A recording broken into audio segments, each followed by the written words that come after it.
Did you know that loneliness can be as harmful to your health as smoking 15 cigarettes a day? It's not just an emotion. It's a silent epidemic affecting millions, especially in old age. Loneliness isn't just about feeling alone. It has profound impacts on the mind, body, and soul.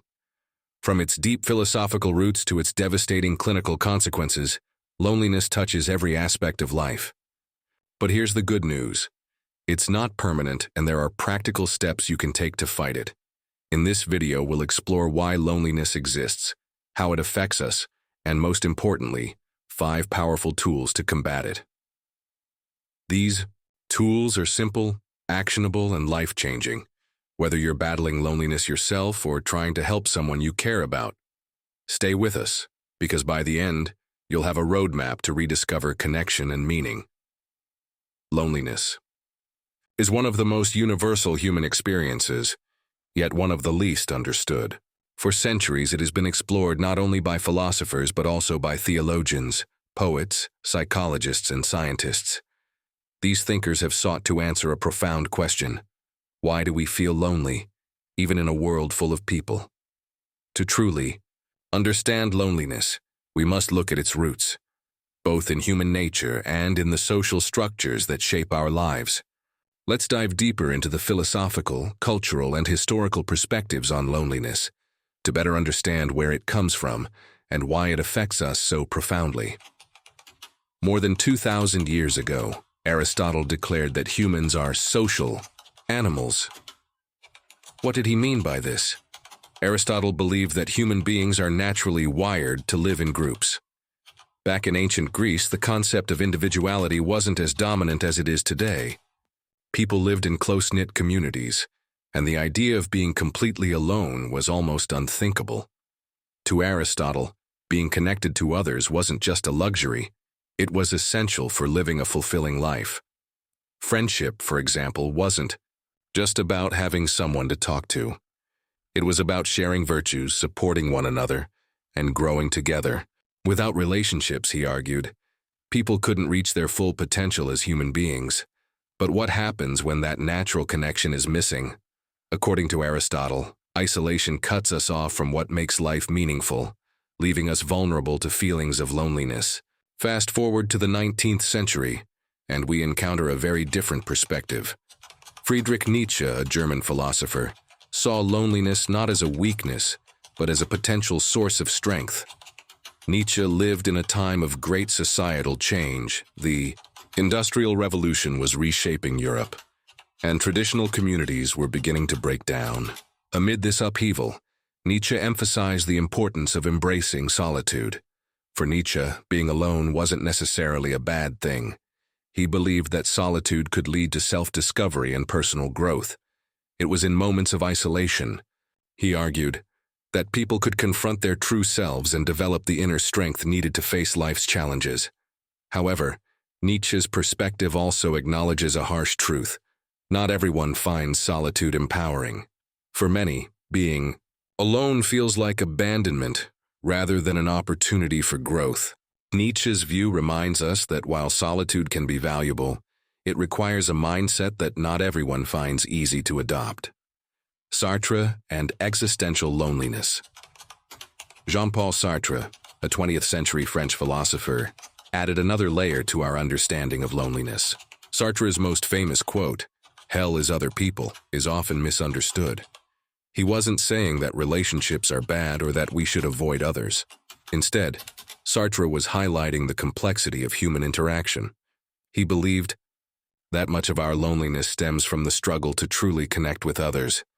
We want to be understood, but we often feel that others don't see us as we really are.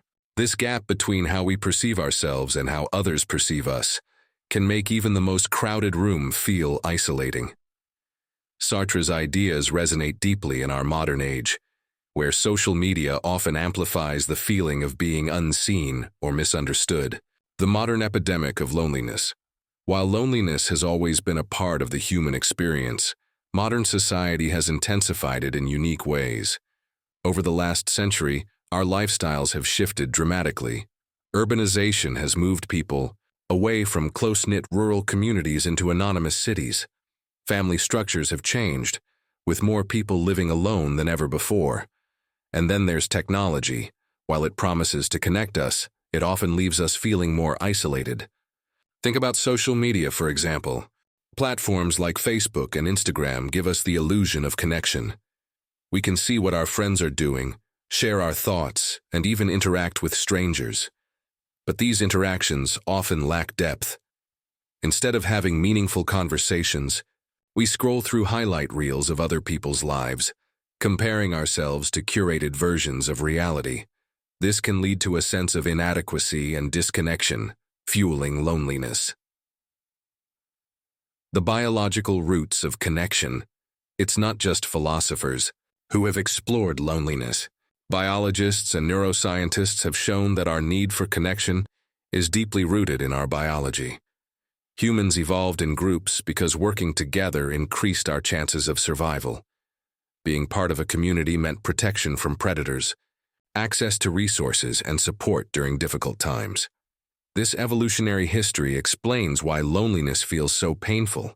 It's a signal from our brain that something essential is missing. When we're isolated, our brain triggers a stress response, releasing hormones like cortisol.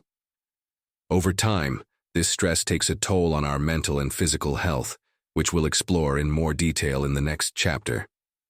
Cultural perspectives. On loneliness, different cultures also shape how we experience loneliness.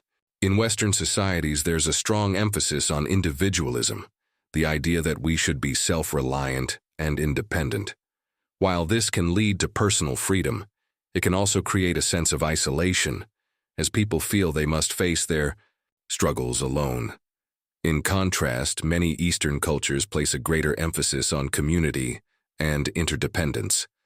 However, even in collectivist societies, loneliness is becoming more common as globalization and modernization disrupt traditional ways of life, a timeless struggle.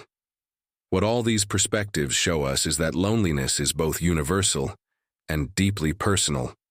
It's something that transcends time and culture, yet it feels uniquely painful to each individual. The philosophers remind us that loneliness isn't just an emotional state. It's a reflection of our deepest human needs and struggles. By understanding where loneliness comes from, we can begin to address it, not just as a problem to be solved, but as an opportunity to grow and reconnect.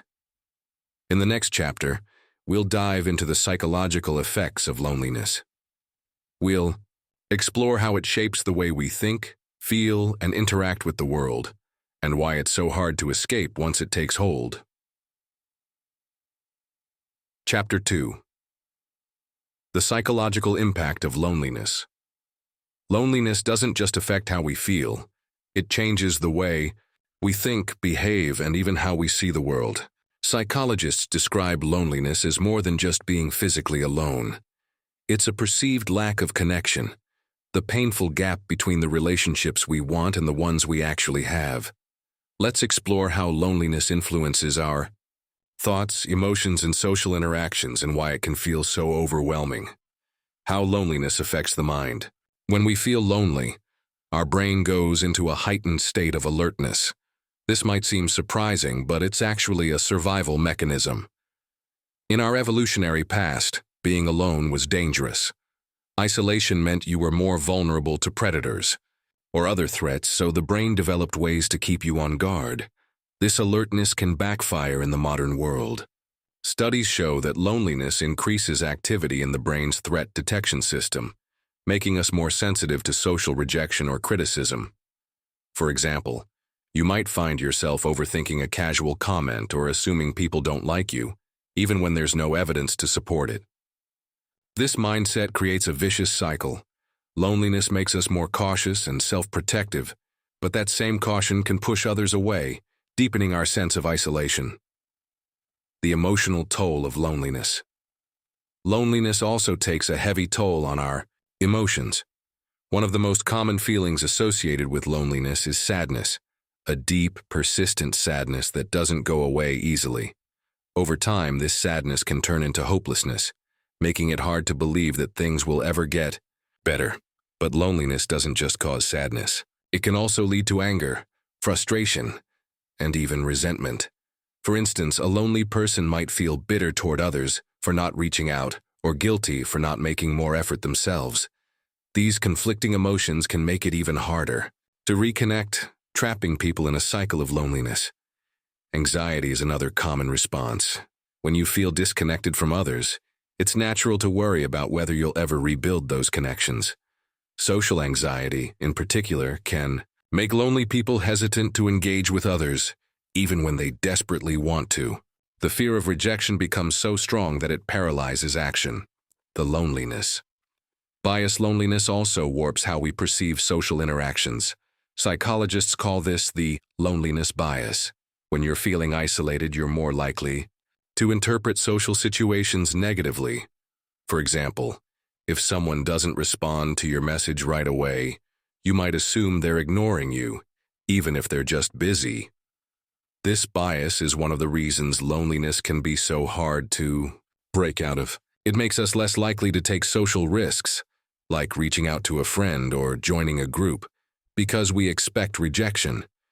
And when we don't take those risks, we miss opportunities to build meaningful connections. The role of self-esteem, another. Psychological effect of loneliness is its impact on self-esteem. When you feel lonely, it's easy to blame yourself. You might think, if I were more interesting, people would want to spend time with me, or I must be doing something wrong. Over time, these thoughts erode your confidence, making it even harder to put yourself out there. Low self-esteem can also create a feedback loop. When you don't feel good about yourself, you're less likely to seek out positive social interactions. This, in turn, reinforces feelings of isolation and inadequacy. Loneliness and depression. One of the most serious consequences of loneliness is its connection to depression. While not everyone who feels lonely becomes depressed, the two often go hand in hand. Loneliness can trigger depressive symptoms, and depression can intensify feelings of loneliness, creating a dangerous cycle. This relationship is partly due to the way loneliness affects brain chemistry. When you're lonely, your brain produces less serotonin and dopamine, the chemicals responsible for regulating mood and motivation. Without these feel-good chemicals, it's harder to find joy in everyday activities, which can lead to a downward spiral. Loneliness and social skills. Ironically, loneliness can also weaken the very skills needed to combat it.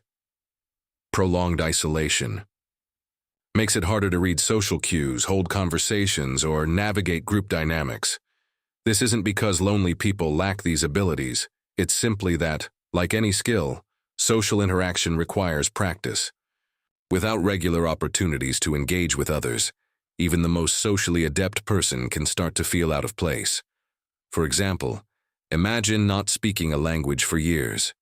When you try to use it again, you might struggle with vocabulary or grammar that once came easily. Loneliness works the same way. The longer you're isolated, the more effort it takes to reconnect. The brain's response to loneliness on a neurological level. Loneliness has a profound impact on the brain. MRI studies have shown that loneliness activates the same regions of the brain associated with physical pain. This suggests that loneliness isn't just an emotional experience, it's a deeply physical one. Your brain interprets social disconnection as a threat to your well-being, much like it would a physical injury. This is why loneliness hurts so much. It's not just in your head. It's a real measurable response that affects your entire body. And like physical pain, chronic loneliness can wear you down over time, leaving you feeling drained and disconnected from life. Breaking the cycle. So, why is loneliness so hard to escape? The answer lies in the psychological patterns we've just discussed. Loneliness makes us more sensitive to rejection, more likely to interpret social interactions negatively, and less confident in our ability to connect.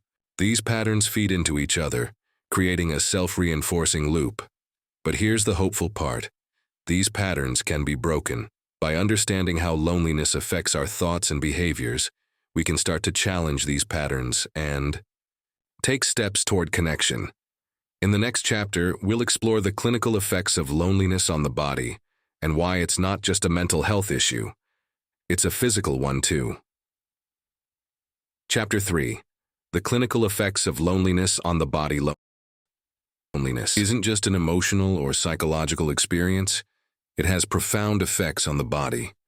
Decades of research have shown that chronic loneliness can damage our physical health in ways we might not even realize. It's a silent but powerful force, one that can affect everything from our immune system to our heart health. Let's take a deep dive into how loneliness impacts the body, why it's considered as dangerous as smoking or obesity, and what we can do to protect ourselves. The stress response. How loneliness triggers survival. Mode loneliness activates a part of the brain called the hypothalamus, which controls our fight-or-flight response. This is the body's way of preparing us for danger, whether it's a predator or a social threat. When you feel lonely, your brain interprets it as a sign that something is wrong, like being left out of a protective group. In response, your body releases cortisol, a stress hormone. Cortisol is helpful in small doses. It helps us stay alert and respond to challenges. But when you're lonely over a long period, cortisol levels remain elevated.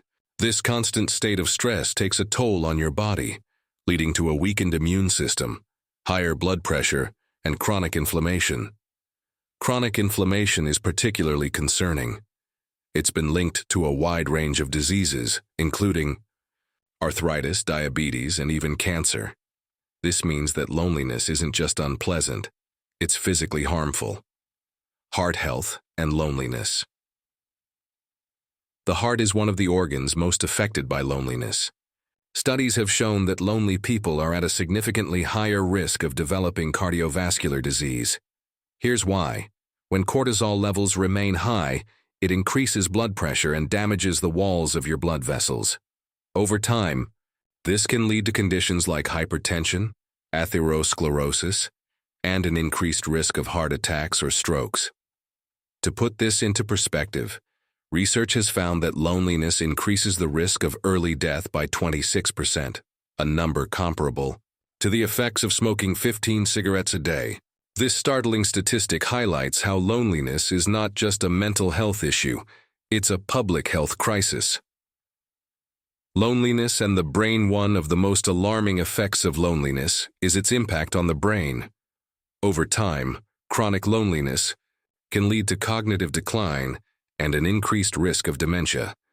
Research has found that lonely individuals are 64% more likely to develop dementia than those with strong social connections. Why does this happen? Social interaction is like exercise for the brain. It keeps neural pathways active and helps maintain cognitive function. When social stimulation is lacking, the brain doesn't get the workout it needs, leading to a decline in memory, problem-solving, and overall mental sharpness. Additionally, loneliness affects the brain structure. Studies using brain scans have shown that lonely people often have reduced gray matter in areas associated with empathy and social processing. This creates a vicious cycle. Loneliness shrinks the very parts of the brain that help us connect with others, making it even harder to escape isolation. Immune system suppression. Loneliness also affects the immune system, making us more susceptible to illnesses. When cortisol levels are elevated for long periods, the body's ability to fight off infections weakens. This means lonely individuals are more likely to catch colds, flu, and other infections. Even more concerning, loneliness has been linked to slower recovery from illness and surgery. For example, studies have found that lonely people take longer to heal wounds and are less responsive to vaccines. This demonstrates how deeply loneliness affects the body on a cellular level. Sleep disruption and loneliness. Another surprising effect of loneliness is its impact on sleep. When people feel isolated, they often experience difficulty falling asleep or staying asleep. This is because loneliness puts the body in a state of hypervigilance, a leftover survival mechanism from our evolutionary past. In ancient times, being alone at night meant greater vulnerability to predators, so the brain would remain alert even during rest. Poor sleep, in turn, exacerbates the effects of loneliness. It impairs cognitive function, increases irritability, and further weakens the immune system, creating a feedback loop that's hard to break. Loneliness doesn't just contribute to physical ailments. It can also worsen existing health conditions. For example, people with chronic illnesses like diabetes or heart disease often experience higher levels of loneliness, which can make their symptoms worse. This is partly because loneliness reduces motivation to take care of oneself. A lonely person may neglect to take their medication, exercise, or eat healthily, worsening their condition. Moreover, the lack of social support can make managing a chronic illness feel overwhelming. When there's no one to share the burden with, the stress of dealing with a health issue can become unbearable, leading to a downward spiral of physical and emotional health. The effects of loneliness extend beyond the individual. They place a significant burden on healthcare systems. Lonely individuals are more likely to visit doctors, seek emergency care, and require hospitalization.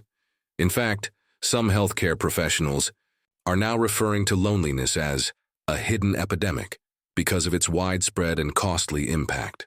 For example, in the UK, the National Health Service, NHS, has reported that loneliness contributes to higher rates of chronic illness and hospital readmissions. This has led to the creation of initiatives like the Minister for Loneliness, a government position dedicated to addressing the issue. While the clinical effects of loneliness are sobering, understanding them is the first step toward addressing the problem. It reminds us that loneliness isn't just a personal struggle. It's a shared challenge that affects our communities, workplaces, and healthcare systems. In the next chapter, we'll focus on the solutions. We'll explore 5 powerful tools you can use to combat loneliness, whether you're struggling with it yourself or supporting someone else. These tools aren't just theoretical. They're practical, actionable, and designed to help rebuild meaningful connections. Chapter 4: 5 Tools to Combat Loneliness. The key lies in understanding that loneliness isn't just about physical isolation. It's about a perceived lack of meaningful connection. This means that addressing loneliness isn't simply a matter of being around people. It's about fostering deeper, more fulfilling relationships and creating environments where connection can thrive. Overcoming loneliness requires effort and intentionality, but the rewards are profound. It's not just about feeling better emotionally. It's about improving mental clarity, physical health, and overall life satisfaction. In this chapter, we'll explore 5 practical tools that anyone can use to combat loneliness. These tools are rooted in psychology, neuroscience, and human experience, offering strategies that can transform both individual lives and communities. Let's start with the first and perhaps most fundamental tool: building intentional relationships. At the core of loneliness is a yearning for connection, a desire to feel seen, valued, and understood. However, loneliness often leads us to withdraw, making it harder to form the very relationships we need. That's why building intentional relationships is such a powerful tool. It requires a conscious effort to create and nurture connections that truly matter. The difference between intentional and accidental relationships. Not all relationships are created equal. Some relationships happen by chance, like a friendly chat with a neighbor or a conversation with a colleague. These interactions can be pleasant, but they may not provide the depth needed to combat loneliness. Intentional relationships, on the other hand, are built on effort and mutual investment. They require time, attention, and a willingness to be vulnerable. Consider this. How many of your current relationships feel intentional? Are there people in your life with whom you can share your deepest thoughts and fears? If the answer is no, it's not a sign of failure. It's an opportunity to grow. Step 1. Reaching out. The first step to building intentional relationships is reaching out, and this can often feel like the hardest part. Loneliness can make us doubt ourselves, leading to thoughts like, "What if they don't want to talk to me?" Or "I don't want to bother them." But these fears, while understandable, are often unfounded. Start small. Think of one or two people in your life who you've lost touch with, perhaps an old friend, a former coworker, or a distant relative. Send them a simple message like, "Hey, I was thinking about you and wanted to say hello. How have you been?" You don't need a grand gesture. Sometimes just showing that you care is enough to reignite a connection. Step 2. Being vulnerable. Intentional relationships thrive on vulnerability. This doesn't mean oversharing or revealing your deepest secrets to everyone you meet. It means being honest about your feelings and allowing others to do the same. Vulnerability creates trust, and trust is the foundation of meaningful connection. For example, if someone asks how you're doing, resist the urge to respond with a generic, "I'm fine." Instead, share something real, like, "I've been feeling a bit lonely lately, but I'm working on reconnecting with people." You might be surprised at how often honesty encourages others to open up as well. Start small. Think of one or two people in your life who you've lost touch with, perhaps an old friend, a former coworker, or a distant relative. Send them a simple message like, "Hey, I was thinking about you and wanted to say hello. How have you been?" You don't need a grand gesture. Sometimes just showing that you care is enough to reignite a connection. Step 2. Being vulnerable. Intentional relationships thrive on vulnerability. This doesn't mean oversharing or revealing your deepest secrets to everyone you meet. It means being honest about your feelings and allowing others to do the same. Vulnerability creates trust, and trust is the foundation of meaningful connection. For example, if someone asks how you're doing, resist the urge to respond with a generic, "I'm fine." Instead, share something real, like, "I've been feeling a bit lonely lately, but I'm working on reconnecting with people." You might be surprised at how often honesty encourages others to open up as well. Step 3. Prioritizing quality over quantity. It's easy to assume that having more relationships will make us feel less lonely, but this isn't always true. What matters most is the quality of the relationships, not the quantity. One deep, meaningful connection can do more to combat loneliness than a dozen shallow ones. This is why it's important to invest time and energy into the relationships that matter most.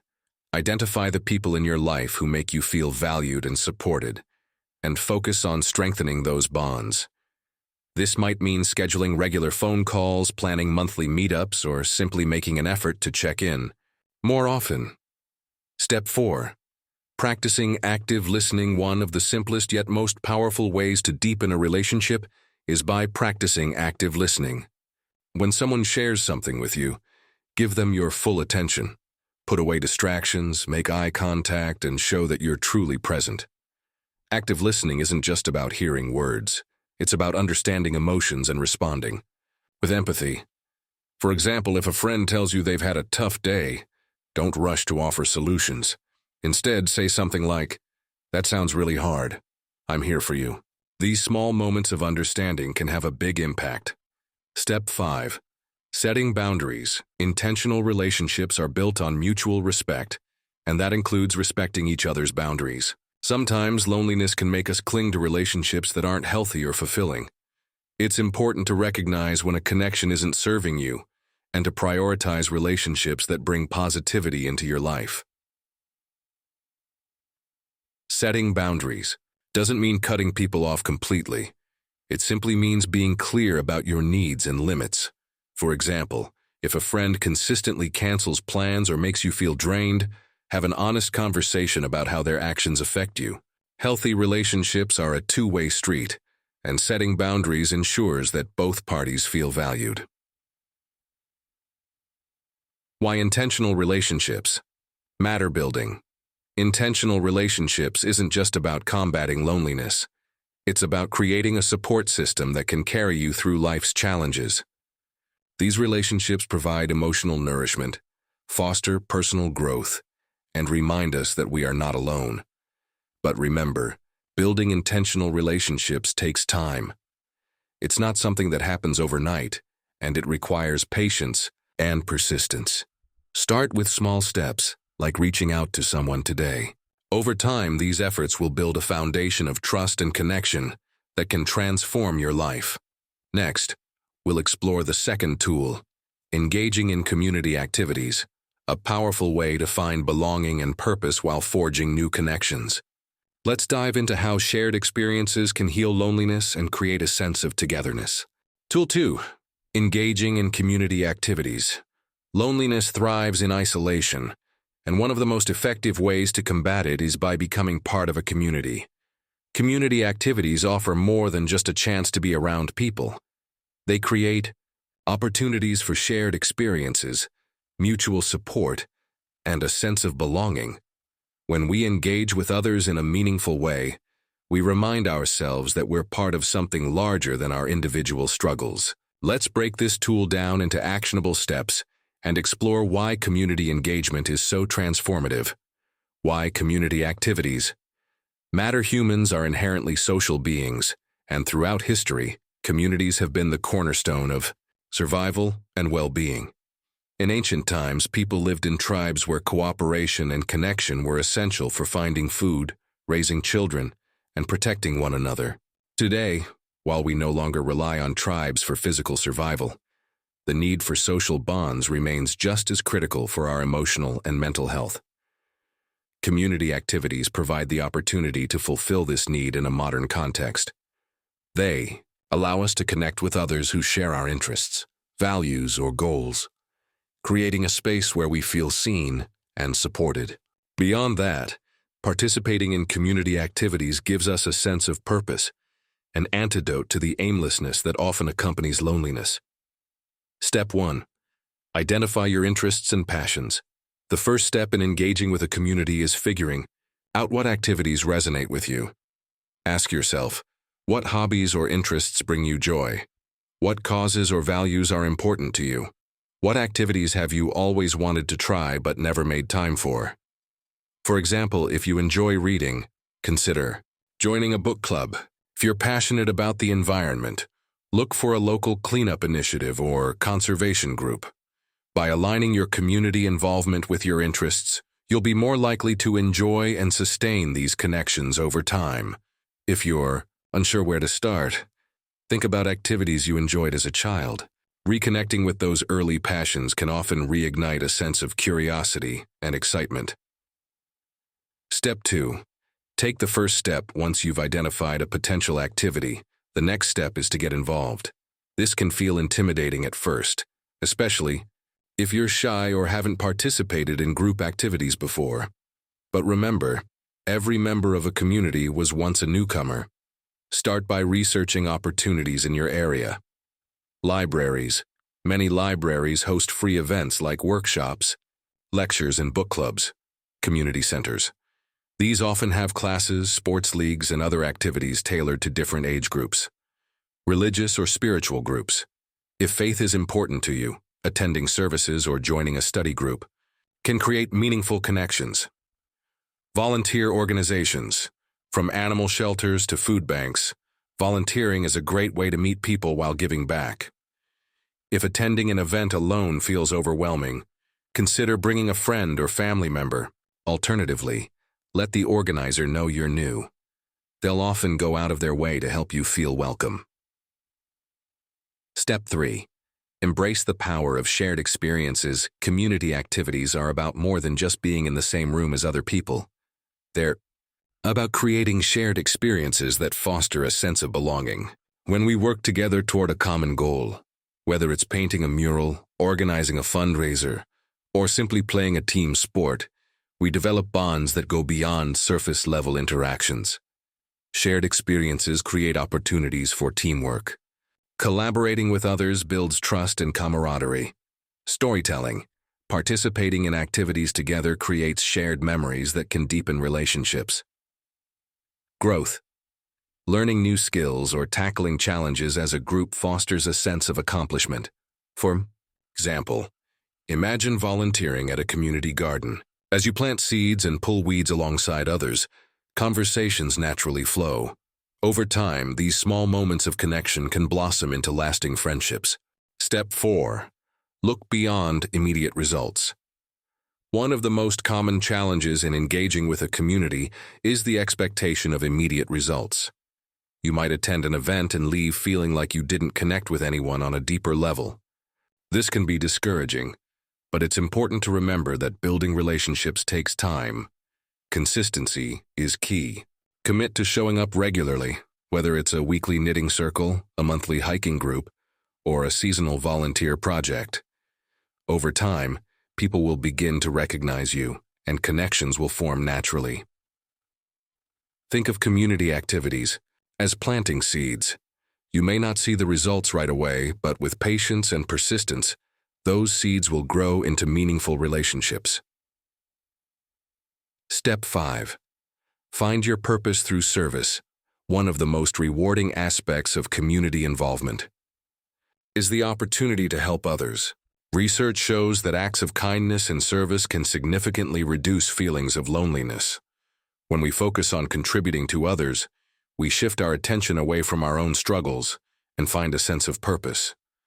Some ways to serve your community include volunteering at a food bank. Help distribute meals to those in need. Mentoring. Share your skills or experiences with younger individuals through mentorship programs. Supporting local events. Assist with organizing or promoting events like charity runs, cultural festivals, or art shows. Joining advocacy groups. Advocate for causes you're passionate about, whether it's environmental sustainability, mental health awareness, or social justice. The beauty of service is that it benefits both the giver and the recipient. As you help others, you'll find that your own sense of fulfillment and connection grows in unexpected ways. Step 6. Overcoming barriers to engagement. It's natural to feel hesitant about joining a community, especially if you've been isolated for a long time. Some common barriers include fear of rejection. Remember, most people in community groups are welcoming and eager to include new members. Social anxiety.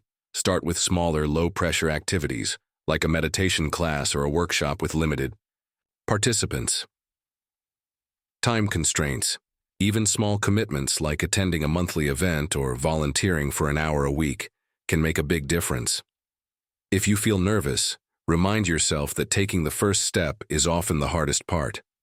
Once you start engaging, you'll likely find that the rewards far outweigh the initial discomfort. Why community engagement?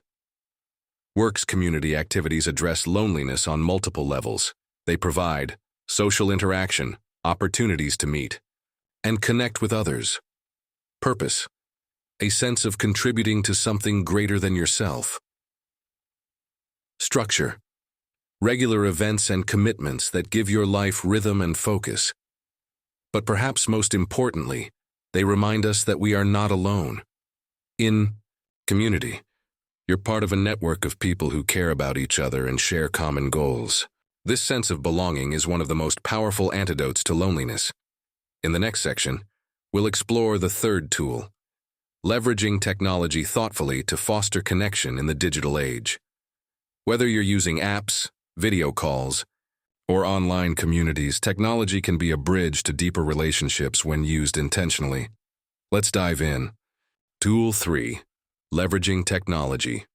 Thoughtfully, in today's world, technology plays a central role in how we communicate and connect. From video calls to social media, it offers powerful tools to bridge the gap of physical distance and create opportunities for interaction. But while technology can be a lifeline, it can also amplify feelings of loneliness if used passively or without intention. The key is to use technology thoughtfully, turning it from a distraction into a tool for meaningful connection.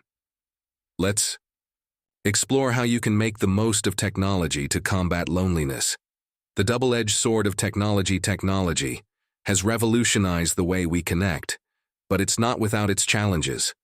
On one hand, it allows us to stay in touch with loved ones across the globe, meet new people, and access supportive communities.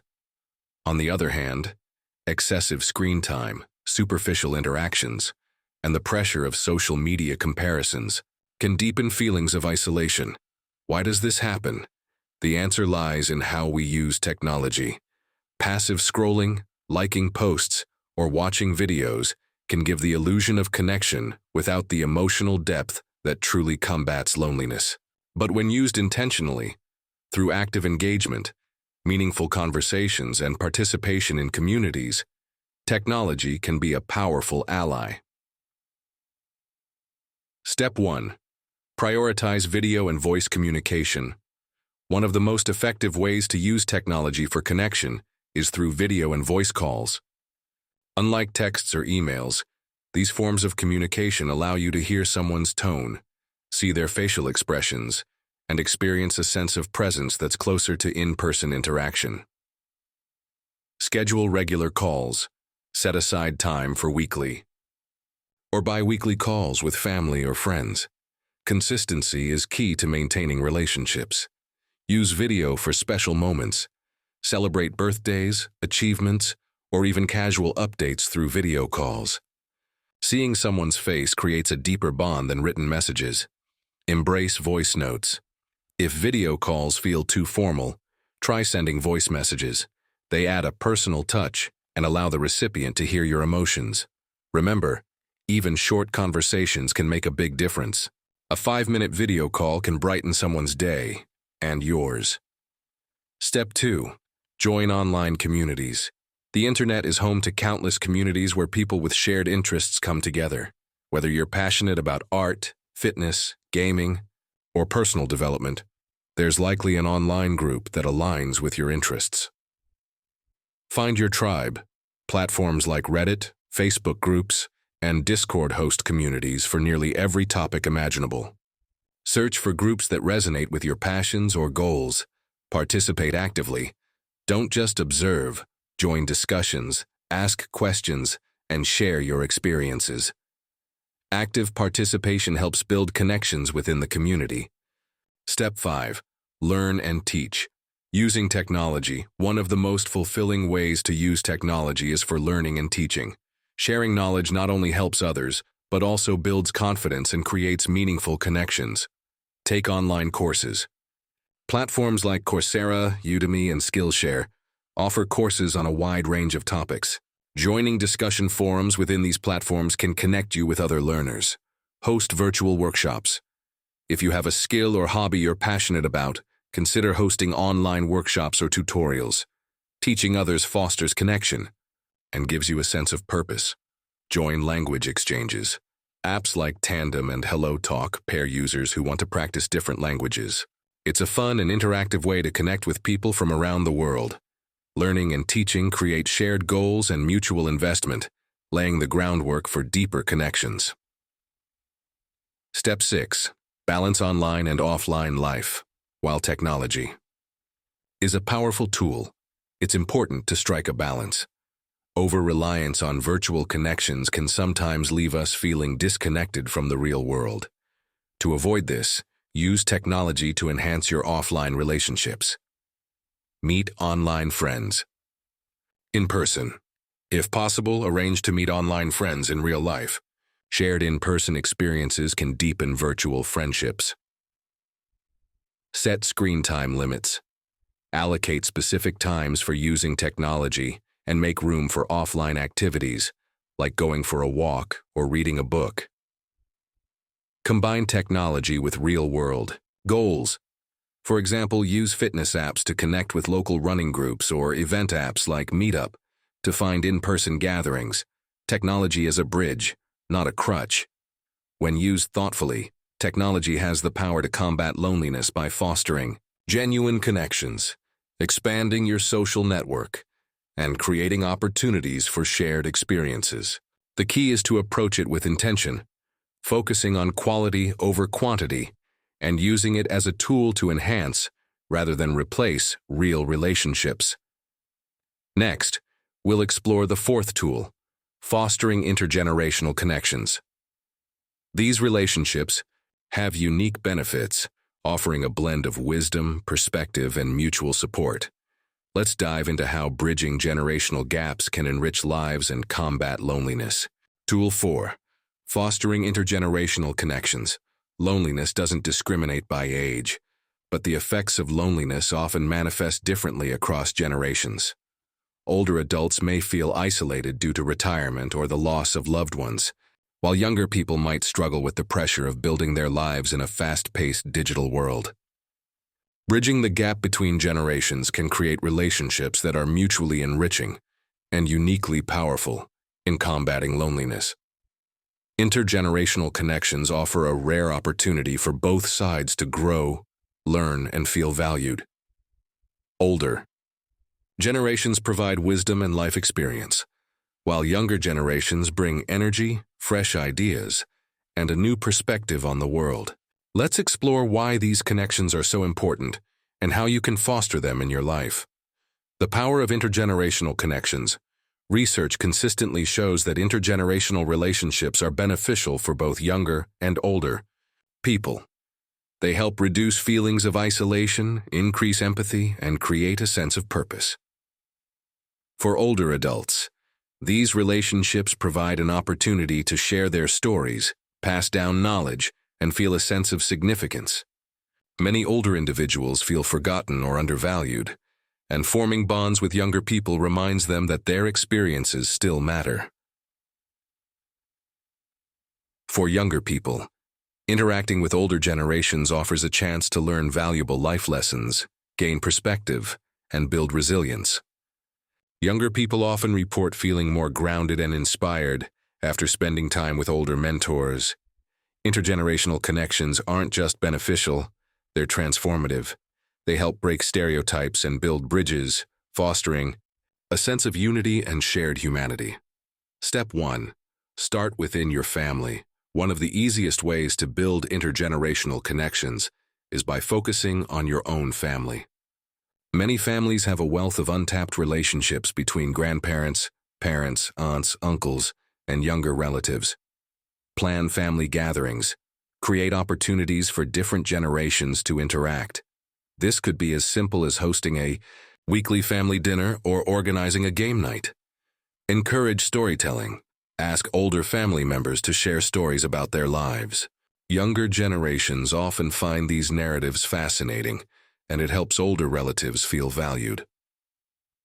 Foster mentorship. If a younger family member is facing a challenge, pair them with an older relative who has experience in that area. For example, a grandparent could mentor a teenager navigating their first job or college applications. Family bonds are a natural starting point for intergenerational relationships, but they're not the only option. Step 2. Participate in intergenerational programs. Communities around the world are recognizing the importance of intergenerational connection, and many organizations offer programs to bring people of different ages together. Mentorship programs. Look for local or online initiatives where older adults mentor younger individuals in areas like career development, life skills, or hobbies. Intergenerational volunteering. Join projects where people of all ages work together. For example, community gardens, charity events, or environmental cleanups often attract participants from diverse age groups. Cultural exchanges. Some programs pair younger and older individuals to share cultural traditions, cooking techniques, or languages. These exchanges are particularly impactful in fostering mutual understanding. If there aren't any intergenerational programs in your area, consider starting one. Even small efforts, like organizing a school visit to a retirement home, can make a big difference. Step 3. Use technology to connect. Generations technology can be a bridge between generations, especially when physical distance is a barrier. However, older adults often face challenges with technology, which can increase their sense of isolation. Younger generations can help close this gap. Teach technology skills. Spend time teaching older relatives or friends how to use smartphones, apps, or video calling platforms. Something as simple as showing someone how to FaceTime can open new doors for connection. Share digital interests.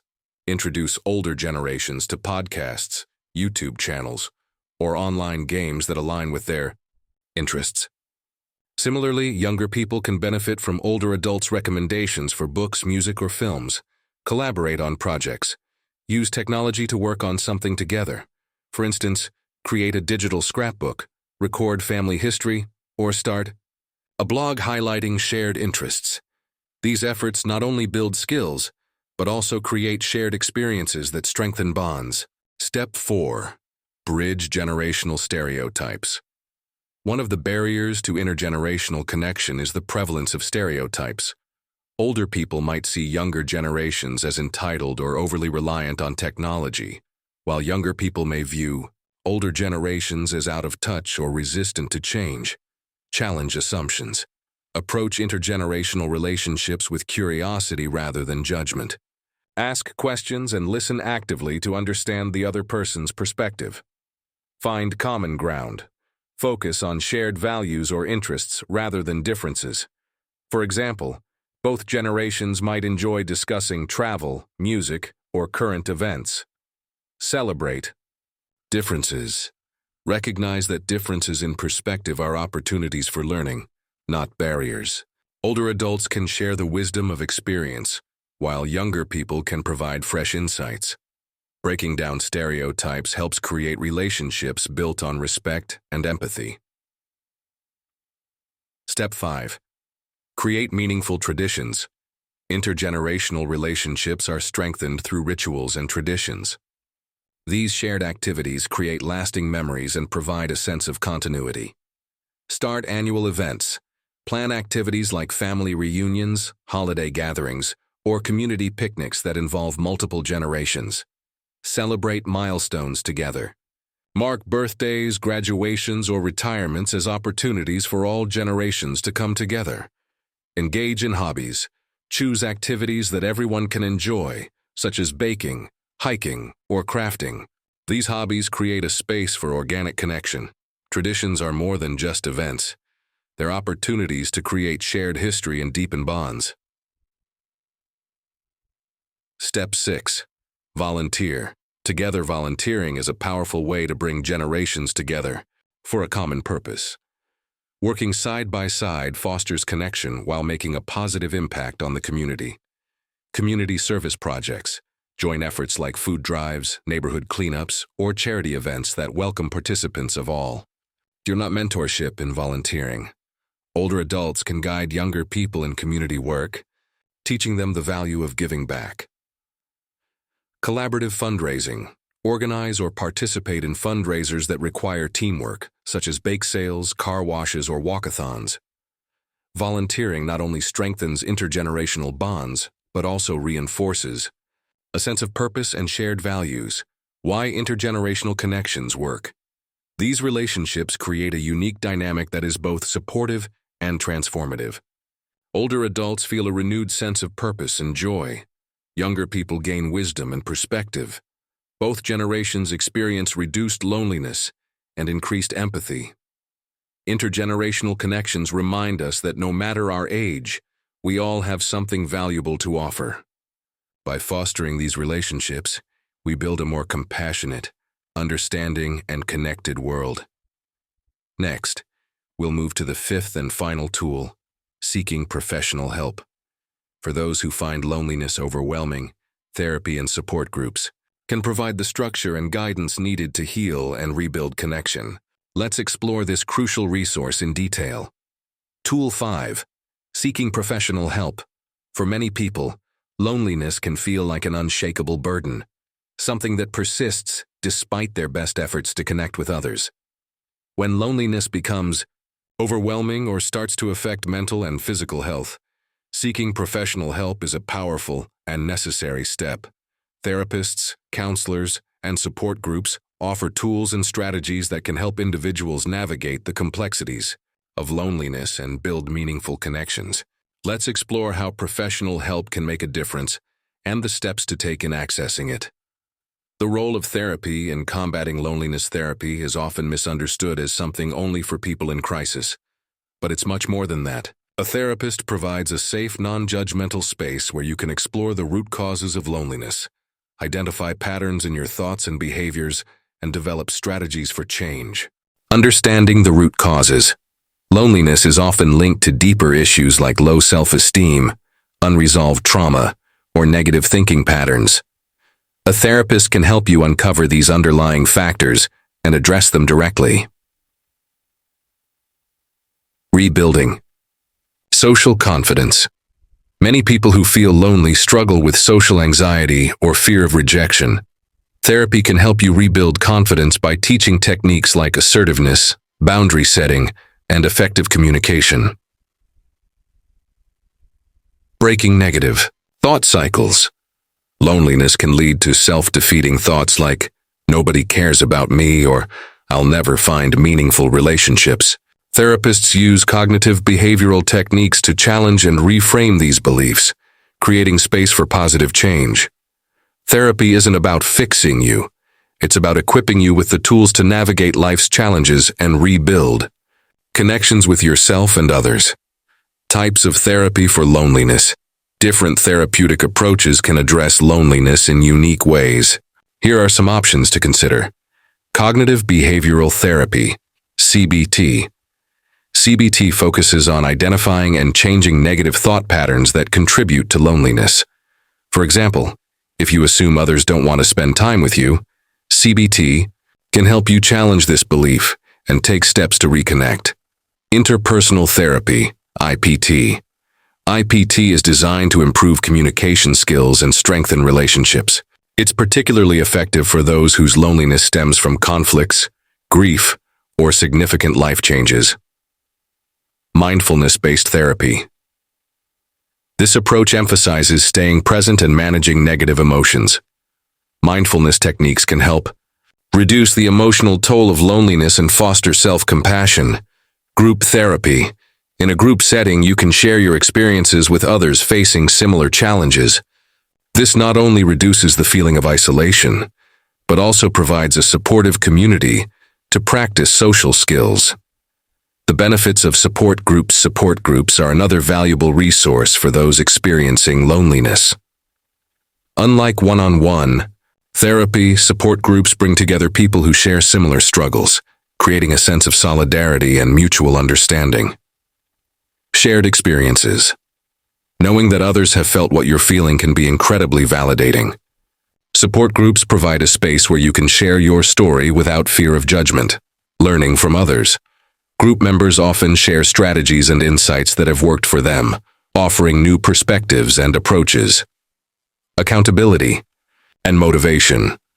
Being part of a group can inspire you to take steps toward change, knowing that others are rooting for your success. Support groups are available for a wide range of situations, including grief, chronic illness, caregiving, and mental health challenges. Many organizations offer both in-person and virtual options, making it easier to find a group that fits your needs. When to seek professional help, it's important to recognize when loneliness has become more than just a temporary feeling. Here are some signs that it might be time to seek professional help. Persistent feelings of sadness or hopelessness. If loneliness is affecting your mood to the point where you feel stuck, a therapist can help you work through it. Physical symptoms. Chronic loneliness can manifest as fatigue, sleep disturbances, or even physical pain. Addressing the emotional root of these symptoms can lead to overall well-being.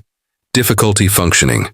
If loneliness is interfering with your ability to work, maintain relationships, or enjoy daily activities, professional help can provide the tools to regain balance. Thoughts of self-harm. If loneliness leads to thoughts of self-harm or suicide, it's crucial to seek help immediately. Crisis hotlines, emergency services, and mental health professionals are there to provide support.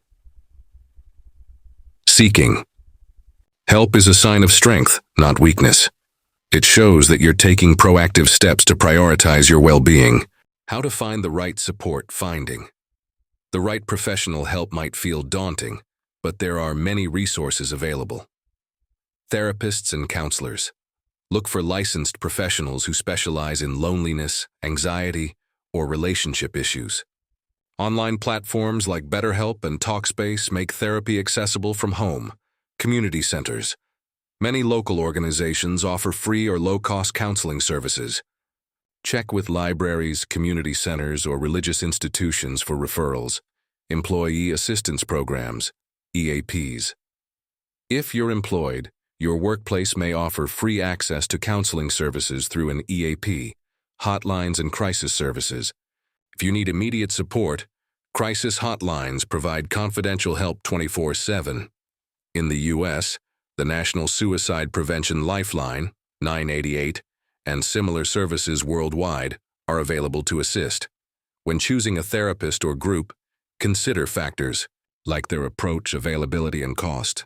Don't hesitate to ask questions during an initial consultation to ensure they're a good fit. Overcoming stigma. Around seeking help despite its many benefits, seeking professional help is still surrounded by stigma in some cultures and communities. It's important to challenge these misconceptions and recognize therapy as a proactive and empowering choice. Normalize therapy. Think of therapy as you would any other form of self-care, like visiting a doctor or exercising.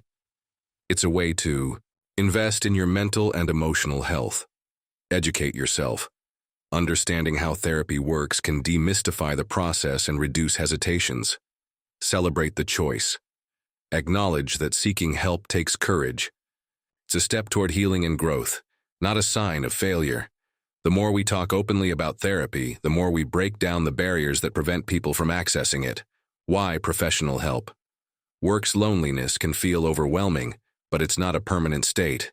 Professional help provides a structured and supportive environment where you can gain insight into your emotions, develop practical tools for rebuilding connections, create a plan for long-term emotional health. Therapists and support groups don't just offer solutions, they offer hope. They remind us that we're not alone in our struggles and that change is possible, even when it feels out of reach. Putting it all together, these 5 tools, building intentional relationships, engaging in community activities, leveraging technology thoughtfully, fostering intergenerational connections, and seeking professional help, are more than just strategies. They're pathways to healing, growth, and a deeper sense of connection. Loneliness is a universal experience, but it doesn't have to define us. By taking small, intentional steps, we can rebuild the connections that make life meaningful for ourselves and for others. Remember, you don't have to face loneliness alone. Help, support, and connection are always within reach.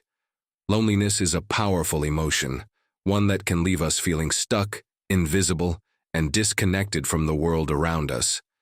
But it's also a shared human experience, something we all face at different points in our lives. The truth is, loneliness doesn't define us, and it doesn't have to control our future. Through this journey, we've explored 5 transformative tools to combat loneliness: building intentional relationships, where quality outweighs quantity; engaging in community activities that foster shared experiences and purpose; leveraging technology thoughtfully to deepen connections rather than distract from them; fostering intergenerational bonds that bridge gaps and enrich lives; and seeking professional help when loneliness feels too overwhelming to tackle alone. These aren't just abstract ideas. They're practical, actionable steps that anyone can take. They remind us that loneliness is not an insurmountable problem, but a challenge we can overcome with effort, intention, and support. When we take steps to combat loneliness in our own lives, we create a ripple effect. Reaching out to a friend, joining a community, or helping a neighbor doesn't just help us. It also strengthens the social fabric around us. Connection is contagious. The more we reach out, the more we inspire others to do the same. Think about it. When was the last time someone's small act of kindness made your day? Maybe it was a text message, a smile, or a compliment. That moment likely stayed with you, reminding you that you're not alone. Now imagine being the one to create those moments for others. Here's a challenge for you. Take one step today. Maybe it's sending a message to someone you haven't talked to in a while. Maybe it's joining a local group, volunteering, or even signing up for therapy. It doesn't have to be a big step. What matters is starting. And if you're not feeling lonely yourself, think about someone who might be. Loneliness often hides behind a brave face, so reach out to that friend, coworker, or family member who might need connection. You never know how much of a difference a simple gesture can make. Loneliness is not just an individual problem, it's a societal one. But the beauty of this shared struggle is that it also creates opportunities for collective healing. By building stronger connections, fostering understanding, and creating communities of compassion, we can create a world where loneliness becomes less common and connection becomes the norm. As the poet John Donne wrote, "No man is an island. We are all connected, whether we realize it or not. And through those connections we can find strength, joy, and meaning." Loneliness is tough, but it's also a reminder of how deeply we value connection. It's a signal that we're human, that we're wired to seek out and thrive in relationships. By embracing this truth and taking intentional steps, we can turn loneliness into an opportunity for growth and transformation.